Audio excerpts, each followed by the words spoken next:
Հայաստանի Հանրապետության մեծարգո պարոն նախագահ, մեծարգո պարոն վարչապետ, ազգային ժողովի մեծարգո նախագահ, հարգելի նախարարներ, պատգամավորներ, ծերդ գերազանցություններ, հարգարժան հյուրեր, մեծ պատիվ ունեմ ձեզ ողջունելու Երևանում, Երևանյան երկխոսության երկրորդ միջոցառմանը մասնակցելու առթիվ։ Մենք խորապես հպարտ ենք ձեզ մեր մայրաքաղաքում հյուրընկալելու այսպիսի ժողովի շրջանակում, որը ձգտում է լինել ավելին, քան պարզապես համաժողով։ Հարթակ մտորումների, համագործակցության եւ հեռանկարայնության համար։ Քիչ առաջ էկրանին դիտեցիք, թե ընդամենը 2 շաբաթ առաջ նավարկելով անհայտության միջով վերնագրի ներքո ինչպես պատկերեցինք աշխարհը փոխող վերջին զարգացումներից մի քանիսը։ Ակնհայտ է, թե ընդամենը 2 շաբաթվա ընթացքում որքան թարմացումներ են անհրաժեշտ, քանի նոր նշանակալի իրադարձություններ են տեղի ունեցել եւ դեռևս անհայտ է, թե ինչպես կզարգանան այդ իրադարձությունները վաղը։ Ակնհայտ եղանք որոշակի դրական եւ քաջալերող զարգացումների, բայց զուգահեռ նաեւ նկատեցինք, թե քանի պայմանավորվածության շուրջ համաձայնություն ձեռք բերվեց կամ չբերվեց։ Դեռևս անհայտ է, թե ընդամենը 14 օրվա ընթացքում քանի հիբրիդային հարձակում է իրականացվել, քանի տուն է ավերվել շարունակվող հակամարտությունների պատճառով եւ քանի կյանք է խլվել։ Այս տարվա թեման նավարկելով անհայտության միջով ուղղակիորեն արտացոլում է մեր ժամանակների ոգին։ Աշխարհը ենթարկվում է սեյսմիկ փոփոխությունների, աշխարհաքաղաքականության, տնտեսության, տեխնոլոգիաների եւ կլիմայի առումներով։ Ներկայիս փոթորկահույզ իրավիճակում ազգերը կորցնում են իրենց կողմնացույցը, եւ այդ փոփոխությունների վերաբերյալ միայն մեկ բան է հաստատ։ Բոլորս գիտենք, որ այդ փոփոխությունների ձևավորած ուղին եւ վերջնական հանգրվանը շարունակում են բացարձակապես անհայտ մնալ։ Վերջին մի քանի տարիներին շատ ենք խոսել աշխարհում տեղի ունեցող անորոշությունների, անսովոր երևույթների եւ զարգացումների մասին, այնպիսի բաների մասին, որոնց դրսևորման հավանականությանը երկրորդ աշխարհամարտից հետո ոչ ոք չէր կարող հավատալ։ Ժամանակի որոշակի պահի դրությամբ հաստատված միջազգային կարգի հիմքերը լարվածություն են կրում։ Միջազգային իրավունքի սկզբունքները, այդ թվում տարածքային ամբողջականությունը եւ սահմանների անխախտելիությունը, որոնք ժամանակին սրբազան էին համարվում, կորցրել են իրենց կշիռը։ Այժմ դրանք թվում են պարզապես գեղեցիկ բառեր, որոնք ամրագրվել են հռչակագրերում եւ կանոնադրություններում, սակայն շատ հաճախ ապարդյուն։ Դաշինքները կորցնում են իրենց ամբողջականությունը, երբեմնի անսասան կապերը խարխլվում են։ Նախկին հակառակորդների շահերն անսպասելիորեն մոտարկվում են, խոցելի դարձնելով պայմանագրով պարտավորված դաշնակիցներին եւ փոխելով խճանկարը։ Միջազգային կոնսենսուսը խաթարվում է աշխարհաքաղաքական լարվածությունների աճի ֆոնին։ Միջուկային սպառնալիքների վերաբերյալ հռետորաբանությունը կրկին է ի հայտ եկել համաշխարհային խոսույթում, վերադարձնելով անցյալ 100-ամյակի խորագույն վախերից մի քանիսը։ Եվրամիությունը, որը ծնվել է որպես տարածաշրջանային տնտեսական ինտեգրման համայնք, բայց առաջին հերթին որպես խաղաղության նախագիծ, դիտարկում է ներկայումս Եվրոպայի վերազինման ReArm ծրագրի հնարավորությունը, որը նպատակ ունի զգալիորեն ավելացնել պաշտպանական բյուջեն։ Ականատես ենք լինում մարտահրավերական ճգնաժամի խորը վերքերին, երբ սովը համակել է համայնքներին, խաթարվել են մատակարարման շղթաները եւ աբեկչության, ատելության խոսքի եւ անհանդուրժողության ստվերները սպառնում են մարդկային արժանապատվության եւ համակեցության հիմունքներին։ Էթնիկ զտումները հեռավոր սարսափներ չեն, դրանք տեղի են ունենում մեր աչքերի առաջ եւ մենք դա տեսել ենք սեփական փորձով մեր սահմաններին մոտ։ Տառապանքն Ուկրաինայում եւ Գազայում մեկուսի դեպքեր չեն, դրանք նաեւ համակարգային ձախողումների արտացոլանքն են։ Հիբրիդային պատերազմի երբեմնի ուրվականն այժմ դարձել է անհերքելի իրականություն։ Ապատերեկատվությունը եւ կեղծ լուրերը դառնում են զենքեր, որոնք իզորու են խարխլել ժողովրդավարության կարևորագույն հիմքերը։ Առևտրային պատերազմները սրվում են, սնուցվելով աննախադեպ մաքսատուրքերի սահմանմամբ։ Արհեստական բանականությանը տիրապետելու մրցավազքում գնալով ավելի հաճախ է մոռացության մատնվում էթիկական կողմը, իջիկ դարձնելով պաշտպանիչ երաշխիքները եւ շրջանցելով վերահսկողությունը, այդպիսով խորացնելով անկանխատեսելի ապագայի հետ կապված անհանգստությունը։ Արագանում են էներգիայի նոր աղբյուրների փնտրտուքները, համաշխարհային տնտեսությունը եւ միլիոնավոր մարդկանց առօրյա կյանքը վերափոխելու ներուժով։ Կլիման այլևս չի հետևում սեզոնների մեծանոթ օրինաչափություններին։ Մի տարի ավելի շատ է հալվում, մյուս տարի ավելի շատ սառչում։ Այսպիսով մարդկությունը կանգնած է մեծ անհայտության առաջ։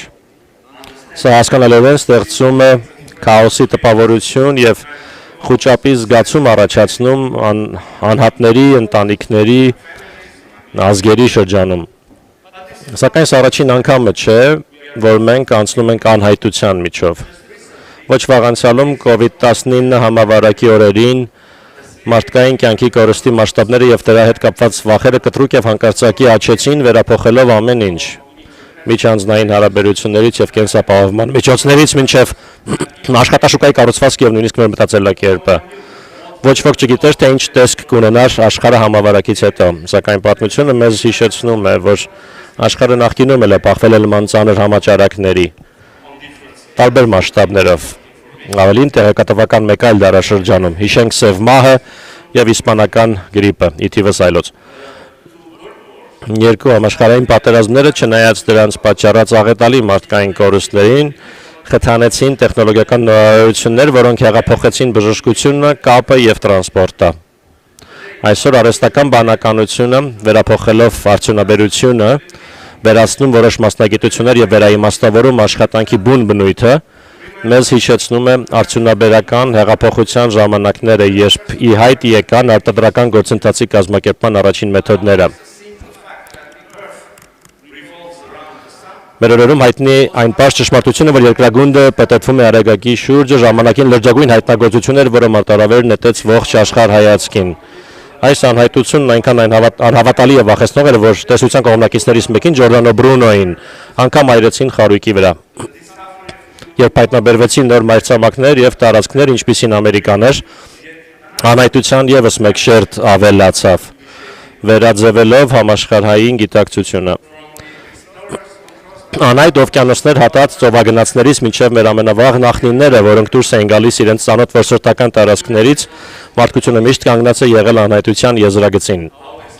Անհայտության մեր հետազոտությունը սկիզբ է առնում վաղ Homo sapiens-ից,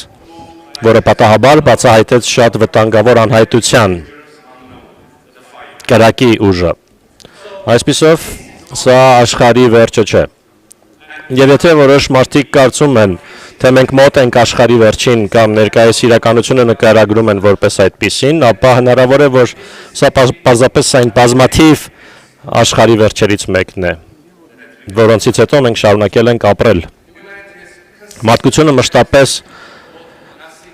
ցուցադրել է այն, ինչ Նասիմ Նիկոլաս Թալեբը անվանում է հակափխրունություն։ Մենք ոչ միայն հաղթահարում ենք ստրես փորձությունները, այլև ուժեղացած ենք դուրս գալիս դրանցից։ Դիմացկունը դիմանում է ցնցումներին եւ մնում նույնը։ Հակափխրունը դառնում է ավելի լավը։ Դա կիրառելի է անգամ անձնական մակարդակում։ Մեզնից յուրաքանչյուրը ավելի ուժեղ եւ հակափխրուն է դարձել որոշակի ճգնաժամ, ցնցում կամ անձնական ողբերգություն հաղթահարելուց հետո։ Մենք վախեցել ենք գիտական առաջընթացից, սակայն արդյունքում հայտնվել ենք ավելի հարմարավետ միջավայրերում, ապրել ավելի առողջ եւ ավելի երկար։ Մենք ավելի շատ գիտելիք, ավելի լավ գործիքներ եւ ավելի ուժեղ միջոցներ ունենք աշխարհով միմյանց կապակցվելու համար, քան երբևէ։ Եվ իսկապես բազմաթիվ առումներով մենք այսօր ապրում ենք մարդկության պատմության ամենաառաջադեմ դարաշրջանում։ Եվ այո, այսօր մեր առաջ ծառացած անորոշությունը մեծ է, բայց մենք ավելի պատրաստված ենք, քան երբևէ նախկինում, քան նախորդ որևէ սերունդ։ Ավելին, տեկտոնական փոփոխությունները նաև հնարավորություններ են բացում առաջադիմական զարգացման համար։ Եթե մենք բավականաչափ խելացի եւ իմաստուն լինենք առաջխաղացման ուղին լուսավորելու եւ անհայտության միջով նավարկելու համար։ Սիրելի բարեկամներ, Հայաստանը հստակորեն նախանշել է առաջարժվելու ուղին։ Հաղթահարել առճակատումը եւ խորացնել համագործակցությունը, ամրապնդել կապակցվածությունը եւ խթանել կայուն տնտեսական աճը, բարելավել հարմարվողականությունը եւ նորարարությունը, ամրապնդել ժողովրդավարությունը եւ իրավունքի գերակայությունը, կենտրոնանալով մարդկային կապիտալի զարգացման վրա։ Մեր քաղաքացիների համար նման միջավայր ստեղծելը Հայաստանի համար ռազմավարական առաջնահերթություն է։ Եվ նույն ժամանակ մենք համարում ենք, որ մեր առջև բացվող նոր հնարավորությունները կախված են միջազգային իրավունքի նկատմամբ հարգանքի վերականգնումից, ամրապնդելով սիներգիան բարոյական կողմնացույցի եւ հիմնական արժեքներին հավատարմության միջև եւ համաձայն որոշումներ կայացնելու ունակությունից։ Մեր տարածաշրջանում մենք վճռորոշ ընտրություն ենք կատարում։ կառուցել ապագա, որը ձևավորողը ոչ թե անցյալի վիրավորանքն է, այլև լավատեսությամբ եւ հույսով լի տեսլականը, որը խարսխված է իրական հնարավորությունների վրա։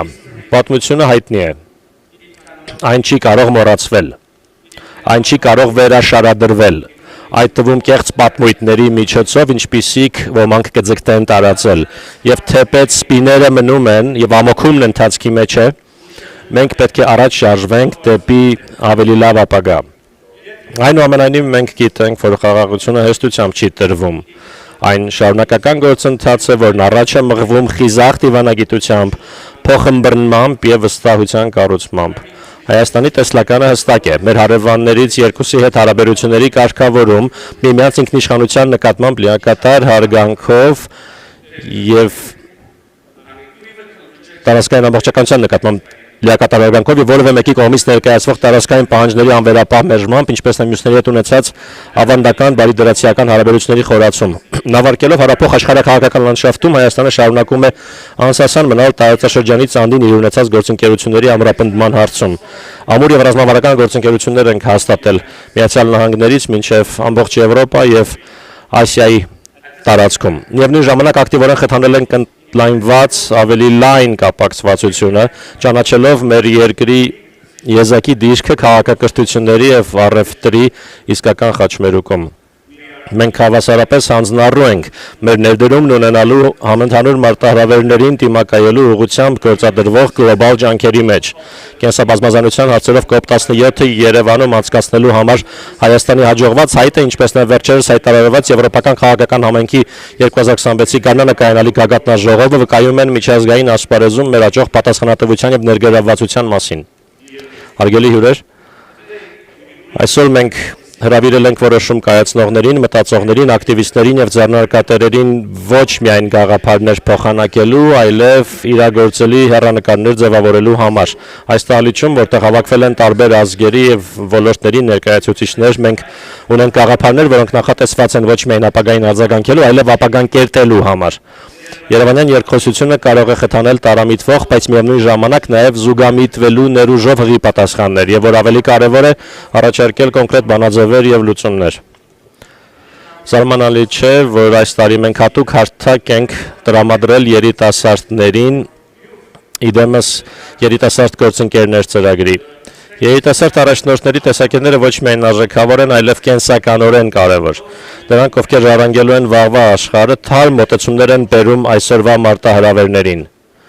Մեզ պետք են նրանց հենց այդ որակները՝ քաջատեղյակությունը, թվանշային աշխարհին, գլոբալ մակարդակով կապակցվածությունը եւ նորարարական մտածողությունը։ Ամփոփելով կցանկանայի նշել հետեւյալը. անհայտության միջով նավարկելը միայնակ ջանք չէ։ Դա համատեղ ճանապարհորդություն է։ Հայաստանը ձեռք է մեկնում բոլոր նրանց, ովքեր պատրաստ են քայլել այս ճանապարհով ազնվությամբ, երևակայությամբ եւ աշխարհի մասին այնպիսի ընդհանուր տեսլականով, որը մեկուսացման փոխարեն ողջունում է ներառումը, չիմացության փոխարեն իմաստնությունը, իսկ արճակատման փոխարեն համագործակցությունը։ Այս երկու օրերի ընթացքում բոլորիս մաղթում եմ մտախոհ եւ ազդեցիկ զրույցներ։ Շնորհակալություն։